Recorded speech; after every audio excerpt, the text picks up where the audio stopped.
just somewhere there, and then a little bit up, then we're done. Okay तो हम लोग शिरा केव जाएंगे। तो ये शिरा केव कैंप है, यहाँ पे कैंपिंग होती है। तो एक्लीमेटाइजेशन के लिए हम लोग शिरा केव जाएंगे, जो यहाँ से अराउंड 400 मीटर और ऊपर है। तो वहाँ जाके हमें पहली फील मिलेगी कि कैसा हमारा कल और परसों होने वाला है। और ये बहुत ज़रूरी है, क्योंकि अगर आप वहाँ पहुँच के थोड़ी देर रुक के फिर यहाँ वापस आ जाए तो आपकी बॉडी को थोड़ा टाइम मिल जाता है एक्लीमेटाइज़ करने के लिए, और इस तरह के टफ़ ट्रैक के लिए बहुत ज़रूरी है। वहाँ शिरा कैंप 1 है जहाँ हम रुके हैं, और वहाँ से घूम के फिर हम ऐसे होते हुए पीछे की तरफ से जाएंगे, और फिर फाइनली जा कर के हम वहाँ उस पॉइंट पे लावा टावर है तो उसके पीछे है इनफैक्ट, तो हम वहाँ जाके लंच करेंगे। तो कल का टारगेट है हमारा लावा टावर। और अभी तक सब बढ़िया, सो फार सो गुड।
बज रहे हैं सुबह के 7:25। सूर्यदेव एकदम सामने आ चुके हैं। और डे 1 और डे 2 जो था वो तो काफ़ी ठीक था, मतलब उसमें कुछ पता नहीं चला। लेकिन डे 3 टेम्परेचर इतना कम है कि मैं आपको दिखा रहा हूँ, यहाँ आइस क्रिस्टल्स जमे हुए हैं, लगभग सब जगह आइस क्रिस्टल्स जमे हुए हैं। मैंने सुबह अपने आप को वॉश करने के बाद अपने टॉवल को जैसे ही ऊपर डाला तो मेरा टॉवल पूरा एकदम प्लेट की तरह बन गया। अमेजिंग। और सुबह का व्यू बहुत ही रिफ्रेशिंग, और जैसे ही सनलाइट आ गया है बहुत ही बढ़िया लग रहा है।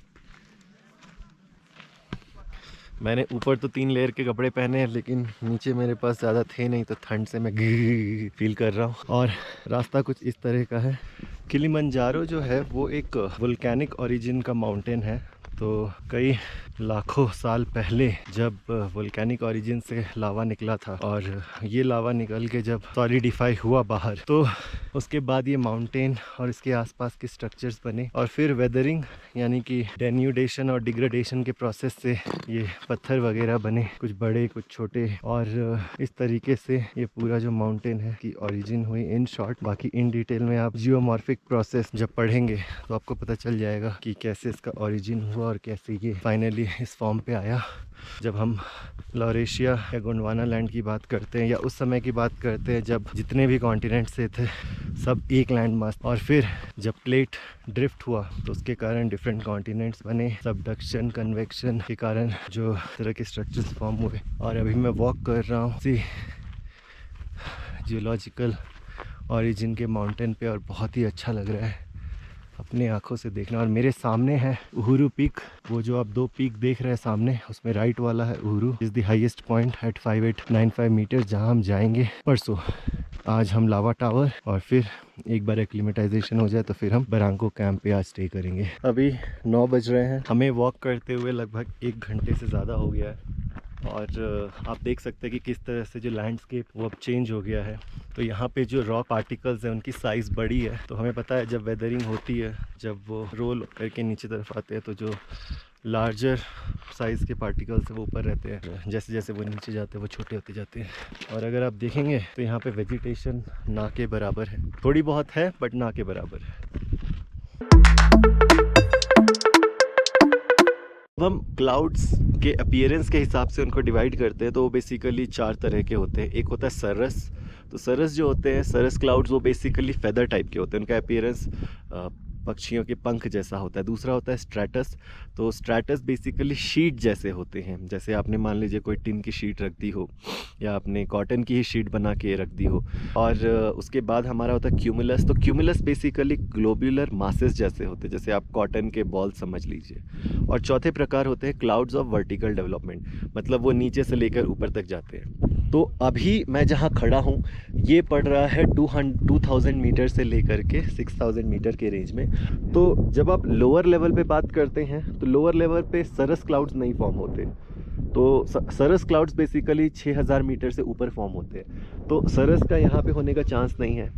और जब आप मिडिल हाइट की बात करते हैं तो हम उन क्लाउड्स को एल्टो से डिटरमाइन करते हैं। तो या तो वो एल्टो स्ट्रैटस हो जाएंगे, मतलब कि अगर वो शीट टाइप के हैं 2000 मीटर से 6000 मीटर के बीच में तो हम उनको कहेंगे एल्टो स्ट्रैटस।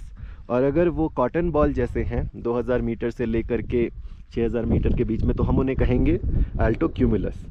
और अभी जो मैं देख पा रहा हूँ मेरे पास ये Alto cumulus types of clouds हैं। हमारे 2 घंटे का वॉक ऑलमोस्ट हो गया है और 2 से 2.5 घंटे का वॉक और बचा है। एज टारगेटेड हमारी पेस ठीक है, मैं सही जा रहा हूँ और मुझे काफ़ी गर्व लग रहा है क्योंकि जितने पाश्चात्य देश के लोग हैं, करिए यूरोपियंस और अमेरिकन्स, जब उनसे आपको एक फीडबैक मिलता है कि कॉम्प्लीमेंट मिलता है कि आप लग ही नहीं रहा कि आप हाइक कर रहे हैं, ऐसा लग रहा है कि आप पिकनिक पे आए हैं, बहुत फैंटास्टिक। और जैसा कि मैं बता रहा था कि इंडिया में हम इतने ट्रैवल्स कर लेते हैं मंदिरों के, और मेरा पर्सनल एक्सपीरियंस जो रहा उसका एडवांटेज मुझे यहाँ मिल रहा है। और मैं बहुत स्मूथली बिना किसी वॉकिंग स्टिक के जा पा रहा हूँ। वरना आप बाकी लोगों को देखेंगे, खासकर जो हाइकिंग के लिए आए हैं उनको स्टिक की ज़रूरत पड़ रही है।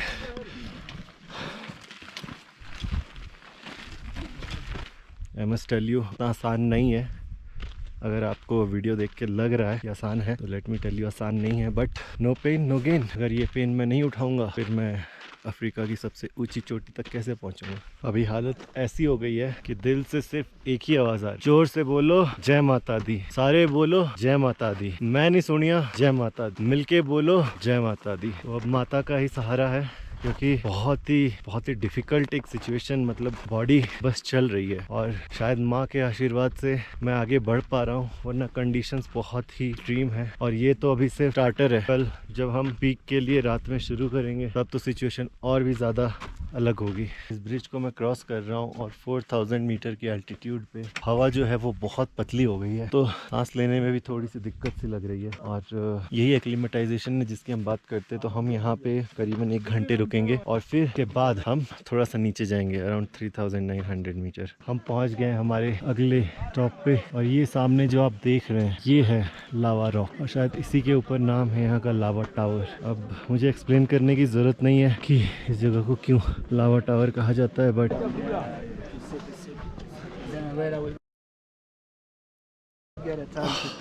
Finally I am here.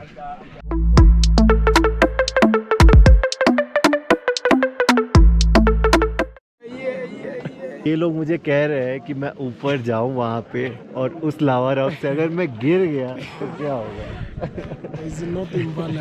Hakuna matata. Hakuna matata।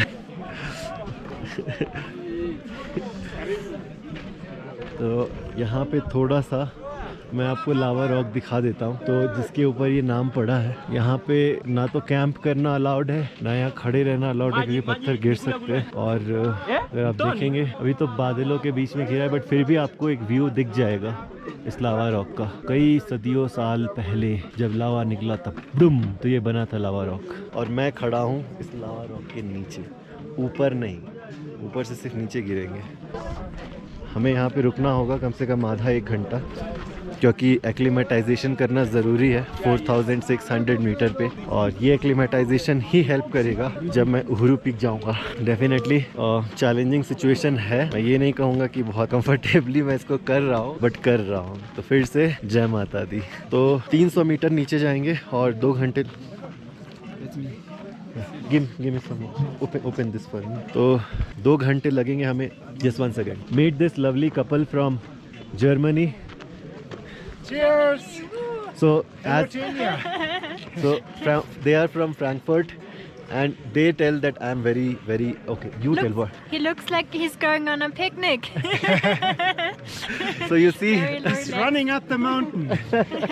So quick, the Indians. Thank you so much, thank you. तो अब हम यहाँ से बरांको की तरफ निकलेंगे, जो हमें 2 घंटे लगेंगे, और फिर हमारा वहाँ पे आज का नाइट हॉल होगा। आपको ये एहसास दिलाने के लिए कि ये जो हाइक है कितनी डिफिकल्ट होती है और कितनी ट्रीनस होती है, आप ये देखिए कि अभी जो मेरे सामने रास्ता है ये नीचे जा रहा है, और ना तो मुझे दिख रहा है कि मैं नीचे कैसे जा रहा हूँ, और ना ही ये इतना स्ट्रेट है। मतलब ये होती है हाइट हाइकिंग की, और मुझे बिल्कुल भी विश्वास नहीं हो रहा कि मैं ये कैसे कर रहा हूँ, क्योंकि जैसा कि सब बता रहे हैं कि मैं बहुत एंजॉय करके कर रहा हूँ, कंफर्टेबली कर रहा हूँ। इंडियंस आर वेरी स्ट्रांग, तो ये एक मैं कॉम्प्लीमेंट अपने लिए ले रहा हूँ, एक फीडबैक लेके जा रहा हूँ। और हाँ, कहीं ना कहीं जो मेरी लॉन्ग टर्म प्रिपरेशन रही है कई सालों की, जो ऑर्गेनाइज्ड नहीं थी कि मुझे एक दिन रूफ ऑफ अफ्रीका करना है या किसी दिन एवरेस्ट जाऊँगा, बट हाँ, स्लोली चीज़ें हो रही हैं, और मैं बहुत खुश हूँ कि बाई एंड लार्ज मैं चीज़ों को बहुत अच्छे से कर पा रहा हूँ। मैं अपने खुद की फिटिंग्स में हूँ। मैंने कोई बहुत हाईली कॉस्टली मटेरियल ख़रीद के कुछ नहीं किया है, बहुत सिंपल ड्रेस है। अब देखेंगे मेरा बैकपैक भी जो है बहुत नॉर्मल सा ऑफिस का लैपटॉप बैकपैक है, मेरा हैंड बैग है। यहाँ पे मेरे शूज़ आप देखेंगे, आप देख सकते हैं कितना डिफ़िकल्ट हो रहा है, स्लिपरी। तो यही है, this is what is hiking all about, और बहुत केयरफुली जाना होता है। तो अब मैं कैमरा स्विच ऑफ करूँगा क्योंकि कुछ ज़्यादा ही स्टीप हो रहा है, और हम बात करेंगे बरांको कैंप पहुँच के।